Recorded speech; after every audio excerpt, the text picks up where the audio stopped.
Sir मैंने कहा था कि जिसको जात का पता नहीं वो गन्ना की बात करता है। मैंने नाम किसी का नहीं लिया था सर, नाम तो किसी का नहीं लिया था,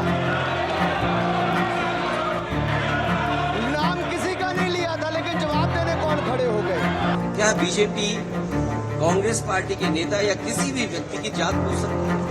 हम और आप लोग कभी व्यवहारिक मजाक करते हैं तो उसमें चलो एक बार को कोई बात मजाक में चली जाए, लेकिन सदन में जो शब्द का इस्तेमाल हुआ था, मुझे तो ये लगता है अनुराग ठाकुर जी को कहा गया है कि 99 बार गाली खा करके आओ आप सदन में, तब आप मंत्री बनोगे।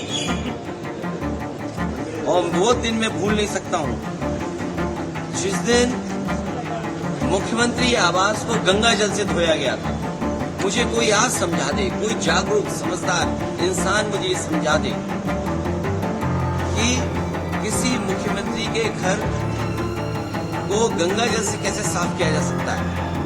इनके पास अगर कोई व्यवस्था हो जिससे जाति तोड़ी जा सके, बीजेपी के लोग बताएं कि जाति तोड़ो आंदोलन जो डॉक्टर राममनोहर लोहिया जी ने चलाया था और समाज में एक परिवर्तन लाने की कोशिश की थी, क्या जाति तोड़ो आंदोलन का उनके पास कोई दूसरा है विकल्प?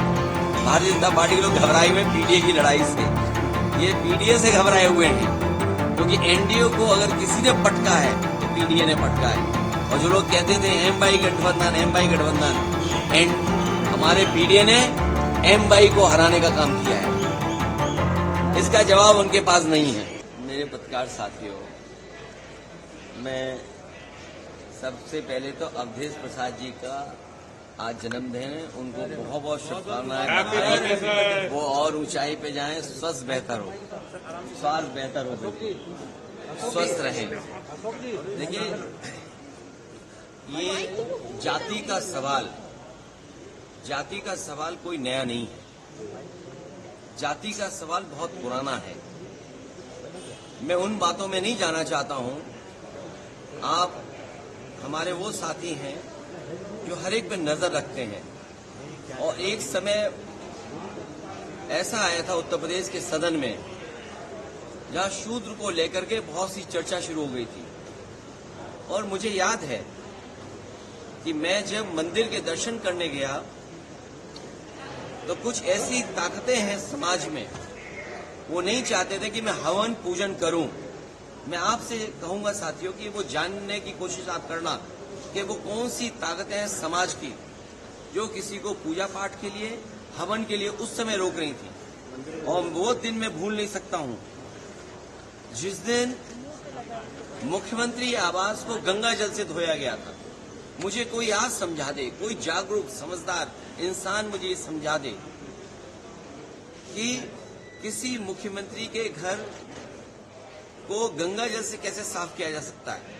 मैंने लोकसभा के चुनाव में मैनपुरी में देखा कि बहुत सारे लोगों ने प्रतिमा को धोया था। अगर ये सब बातें मैं भूल जाऊं एक बार को, लेकिन उसके बाद मैं कन्नौज में उस मंदिर में गया था जिस मंदिर में जाकर के पहली बार मैं चुनाव जीता था, और मेरे वहां आने के बाद मंदिर धोया गया था। सोचिए, आप कल्पना कर सकते हो, जब आप चंद्रमा में जाना चाहते हैं, इलेक्ट्रॉन्स की बात कर रहे हो, डिजिटल इंडिया की बात हो रही हो, विश्व गुरु, अमृतकाल, विकसित भारत, और आप गंगा जल से धोएंगे मंदिर को। सवाल अगर ये हट जाए एक बार को, और जो सदन का सवाल है, क्या बीजेपी कांग्रेस पार्टी के नेता या किसी भी व्यक्ति की जात पूछ सकती है? हम और आप लोग कभी व्यवहारिक मजाक करते हैं तो उसमें चलो एक बार को कोई बात मजाक में चली जाए, लेकिन सदन में जो शब्द का इस्तेमाल हुआ था, मुझे तो ये लगता है अनुराग ठाकुर जी को कहा गया है कि 99 बार गाली खा करके आओ आप सदन में, तब आप मंत्री बनोगे। और जाति का सवाल जिसको जानना है, बाबा साहब भीमराव अम्बेडकर जी की किताब एनिमिलेशन ऑफ कास्ट, एनिमिलेशन ऑफ कास्ट जरूर पढ़नी चाहिए। अगर कोई इस सदन में, और जिस विचारधारा से हम लोग जुड़े हैं, नेताजी जुड़े रहे, डॉक्टर राममनोहर लोहिया जी की विचारधारा को लेकर के जा रहे हैं, उन्होंने जाति तोड़ो की बात कही थी। इनके पास अगर कोई व्यवस्था हो जिससे जाति तोड़ी जा सके, बीजेपी के लोग बताएं कि जाति तोड़ो आंदोलन जो डॉक्टर राम मनोहर लोहिया जी ने चलाया था और समाज में एक परिवर्तन लाने की कोशिश की थी, क्या जाति तोड़ो आंदोलन का उनके पास कोई दूसरा है विकल्प? और फिर जिसको जाति को लेकर के शिकायत और दिक्कत और परेशानी हो, उसे आज ही किताब खरीद लेनी चाहिए मंडल कमीशन की और उसकी प्रस्तावना पढ़नी चाहिए। और प्रस्तावना के साथ साथ हमारे संविधान की प्रस्तावना भी पढ़नी चाहिए, जिसमें सोशलिस्ट कंट्री की बात कही है, जिसमें गैर बराबरी खत्म करने का रास्ता दिखाया गया है। और जाति के आधार पे ही आपको आरक्षण क्यों दिया है? आरक्षण इसीलिए दिया कि हम जाति के आधार पर हम गरीब हैं। तो अगर ये मांग हो रही है कि जाति जनगणना हो तो कोई गलत नहीं है। हमारे बहुत सारे फैसले और बहुत सारी नीतियां तभी अच्छी बनेंगी जब जाति जनगणना हो जाए और समाज को ये पता लगे कौन कितनी आबादी का है, उसको उस हक और सम्मान के साथ उसको उसमें मिल जाए। और सबसे बड़ी बात है, भारतीय जनता पार्टी के लोग घबराए हुए पीडीए की लड़ाई से। ये पीडीए से घबराए हुए हैं, क्योंकि एनडीए को अगर किसी ने पटका है तो पीडीए ने पटका है। और जो लोग कहते थे एम बाई गठबंधन, हमारे पीडीए ने एम बाई को हराने का काम किया है। इसका जवाब उनके पास नहीं है। सर, प्रधानमंत्री जो अपलॉड कर रहे हैं अनुराग ठाकुर के स्टेटमेंट को, उसमें कुछ उनके लिए कहा है कि वो 99 बार इस तरह का कहें सदन में, तब वो मंत्री बनेंगे।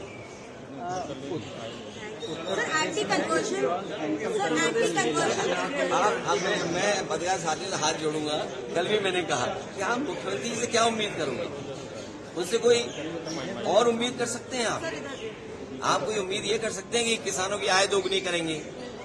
क्या उनसे उम्मीद कर सकते हैं कि आज के जमाने के हिसाब से किसान के लिए वो मंडी बनाएंगे? जितने बड़े पैमाने पर नौजवान बेरोजगार हैं, क्या उनको नौकरी देने का बात कहेंगे? अरे जिन्होंने बिजली को महंगा कर दिया हो, बिजली के कारखाने पूरे न किए हो, उत्तर प्रदेश को बर्बाद कर दिया हो, और उनसे क्या उम्मीद करोगे? क्योंकि वो ध्यान हटाना चाहते हैं। कभी तख्ती लगवाते फिर रहे हैं, कभी फिर वो ऐसे कानून ला रहे हैं। अरे छुआछूत के खिलाफ भी कोई काम करेंगे। और फिर सरकार, ये जानते हैं आप, अगर इंटर कास्ट शादी करते हैं तो आपको मदद करती है सरकार। आप इंटर रिलीजन करते हैं तो यूपी की सरकार मदद करती थी। तो इसी सरकार से पूछो कि पिछले 6 साल से जो पॉलिसी बनी हुई थी कि इंटर कास्ट, इंटर रिलीजन शादी में सरकार मदद करेगी, तो ये बताएं कि सरकार मदद करेगी कि वो भी खत्म कर दिया कानून? योगी आदित्यनाथ जी ने कहा कि आप चर्चा को गच्छा दे दिया। अरे भाई, दिल्ली वालों ने लखनऊ वालों को गच्छा दिया और लखनऊ वालों ने दिल्ली वालों को गच्छा दिया, और उसके लिए सब सर एक दूसरे से मार रहे हैं कि आखिर गच्छा किसने किसको दिया।